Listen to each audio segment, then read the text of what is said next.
The Stage for Change was an idea that we had to celebrate recovery and to have a community event that would be free, where we could invite people in and hear stories of recovery. We had started to do videos of people telling their stories about not, sort of what happened that led them to substance abuse or addiction, but a little bit of that, but what did they do and what's their experience now that they're through treatment, and to really offer an opportunity to celebrate. So we decided to hold a free concert behind our building downtown London, and it was just an amazing experience. And it started out really, really small, probably mostly our staff and board and a few invited guests, but it's grown over the years, and I think it's really going to grow into something incredible. I was approached by the organizers of the very first Stage for Change event to film the content of people telling their stories of change and to help spread the word of the Possible campaign. I was also tapped to film a music video for Nicholas Key's song Impossible Isn't a Real Word. The interesting thing about this event is that the original MC backed out, so we had placed a call in to Sarah Smith to be the MC for the night. And I videotaped Sarah emceeing the entire night to be projected on the side of a wall across from Addiction Services. And the whole night was video driven with Nicholas playing in a very small tent to the crowd. I am a musician, and I've been providing music for most of the Stage for Change shows, as well as some videos and some songs as well. I've been able to be a part of the videos. I've been able to watch Stage for Change grow over the years and affect more people. What I wanted to do was to start a conversation with the community about how incredible it is that people make change like this. And I wanted to use a vehicle that was more than a meeting or a town hall kind of question and answer thing. I wanted the public, and within the public, people who might also be thinking about making changes, to see themselves in other people's stories. I believe that when we see other people tell their story, that we can find hope in that, because sometimes people feel pretty hopeless about the situation that they're in. I just entered into my kind of programming with Addiction Services. I didn't know them very well. I came in September and I was very suicidal. And I told them that, I was open about that. My counselor said, how do we get you to come back next week? She didn't freak out. She didn't, get overwhelmed or overreact or anything. She just calmly said, I want to see you next week. And for the first time, I kind of trusted a counselor. And so she invited me to the Stage for Change thing, and I will always remember it. It was a freezing cold night, and it was blowy and snowy, and I walked to the door, and I never went in because I was full of fear. There's a cool story with the whole Stage for Change stuff, and that year I couldn't even go in because I was so full of fear, and I was still drinking. And the next year we shot a video, and that got premiered there, and it's one of Possible Video's most viewed videos, I believe, on YouTube. And then the next year I became the MC for them, which is kind of a success story in itself, that I was so scared to walk in the Aeolian Hall, and 3 years later, sober, I was able to MC that in front of a crowd of people. And you're going to give some people hope, right? And I had to thank every single person in here tonight, because each person that walked in the door is that one person that's going to smash the stigma that keeps people sick for so long. So I got to thank you guys for showing up tonight. I definitely think that awareness is a key element in erasing stigma. I think that we're never going to let the stigma become extinct, although that would be the ultimate goal, right? I think that these awareness events get conversations going beyond the actual event. I think that people go home and they talk about, hey, I saw this video about this guy who, had gone through some addiction problems, and they may tell that to someone, or they may tell that to their son or daughter, and they may tell that to someone, and that's how we start conversations about these, not so talked about topics that The addict isn't the guy living under the bridge all the time. It's sometimes your lawyer, it's sometimes your doctor, it's sometimes your teacher, and that addiction doesn't discriminate. And I believe that the stigma is the thing that kills people, and I always say that stigma kills, and I'm sick of going to funerals, and that's really it. I think people that have active addiction are sick people, they're not weak people, and that they need help, and that the stigma's killing them, the shame and the guilt are killing them. I loved hearing Paulie's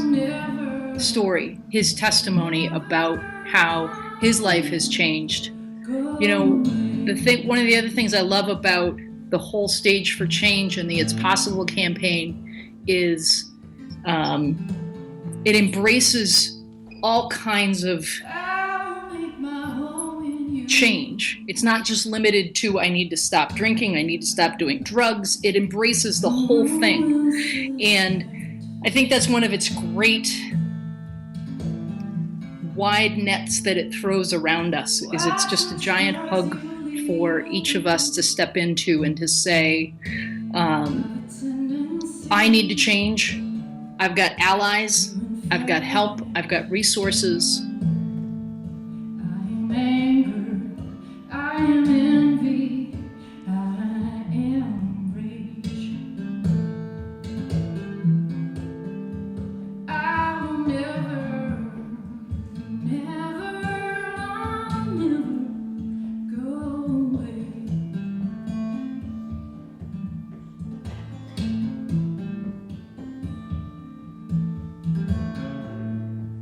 Well, I think that because with music and lyrics and the way that you connect with the music, it brings up emotion. You can, I'm a huge music fan, and so actually a fan of the arts all in all. And so for me, it's about connecting with the lyrics and being part of something that's happening live. I think that is so healing, and people remember. They remember things from their past. They, years from now, people will remember being at a Stage for Change when, Sarah Smith sang this song, and that hit me right in my heart, and I knew right then that I'd done the right thing, and just sharing the music and having the meaning, I think, is amazing to have musical champions for recovery. It's a night where we can celebrate through music the love we have for ourselves, the achievements we've overcome, and that doesn't have to be about recovery or addiction. It can be about anything else, and changing your attitude to bring out the best person of yourself. And as they say, the change is possible. Someone put their hand up. Put your hand up if you want to hear something. You want to say something, okay? Okay. What would you like to say? Facing my fears head on and doing what needs to be and guiding what I want in my life. Next. Life is worth living. Playing my guitar. Pass it down. I had an opportunity to support someone that really needed it, and I'm glad it was there. Anyone else? I want to stay on one more day sober today. I love and accept myself. I'm proud for starting therapy today. Got a new life, start a new future. Spontaneous.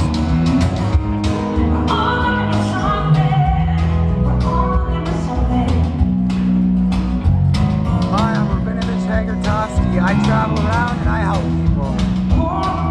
Hi, I'm Candace, and I'm a loving, lifelong friend.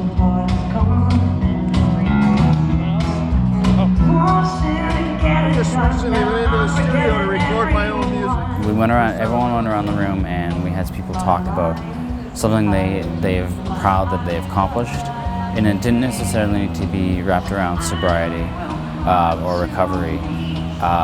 It was more about finding that inner joy and proud of something that you've accomplished.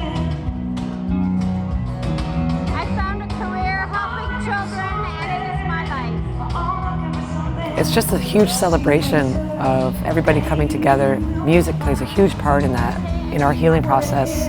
Music brings people together and it helps us to heal. So come on out and celebrate with us. We're just sharing our stories of success and hope and recovery, and it's a good time. You know, I think that the Possible campaign is so important because it gives us, it's okay to say that we're not okay. It's okay to show our vulnerability or to put our hand up and say that we're struggling. And I think the Possible campaign comes to you and gives you a hug, and it says it's okay to be vulnerable and we can help you, and that change is possible.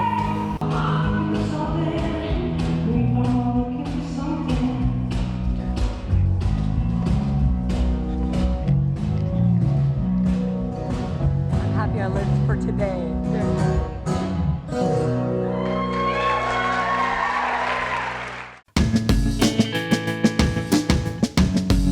The Empty Void video was one of my favorite projects that we ever did. That song, it really spoke to a lot of people because I think a lot of people that are struggling with addictions can feel that empty void. They just always want to fill themselves, fill with something, and they're searching for that something. So for you to take my song idea and put it into images and into colors and into a story that made sense, it's a really cool way of connecting with each other, and it was really cool to see my song brought to life.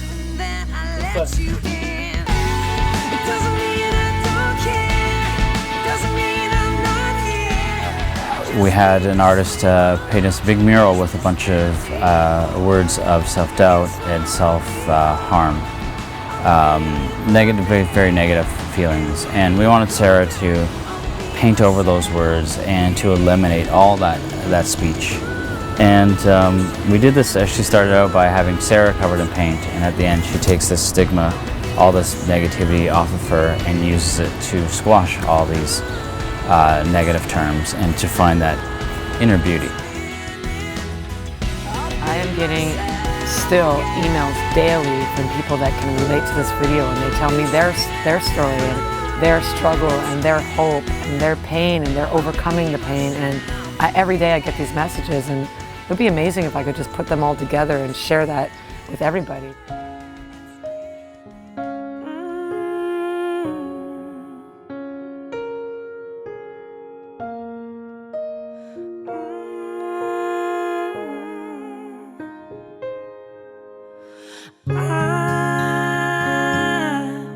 On the balance of hanging on and letting go. I'm like extremely grateful to not only Sarah for helping me express my own feelings through that song, and helping her express her feelings, and that so many people have become engaged with that song, and it has a special place in my heart, and I think about a lot of different people when I hear that song, and I'll always know that Sarah and me created like a ballad there for life, and the lyrics speak for themselves. And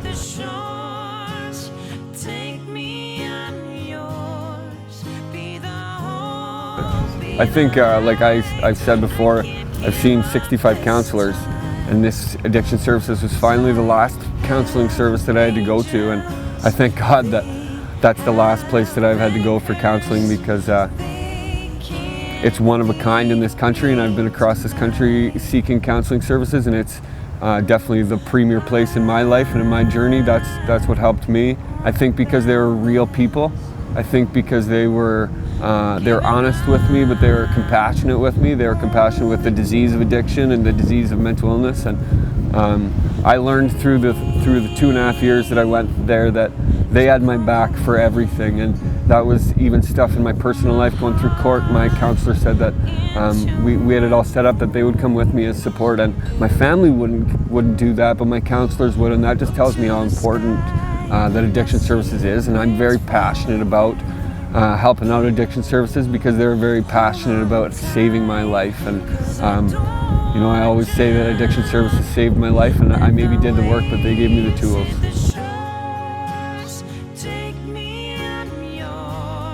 Music is a language that like goes right through our filters.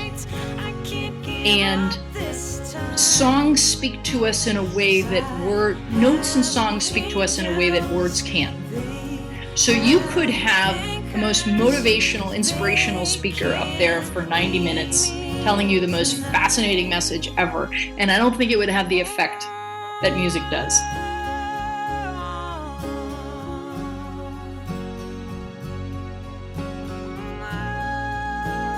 I'm always trying to mainstream this work and mainstream the fact that people have problems, because so many people have problems themselves, or they know someone who has issues with substance use, gaming, gambling, internet dependency.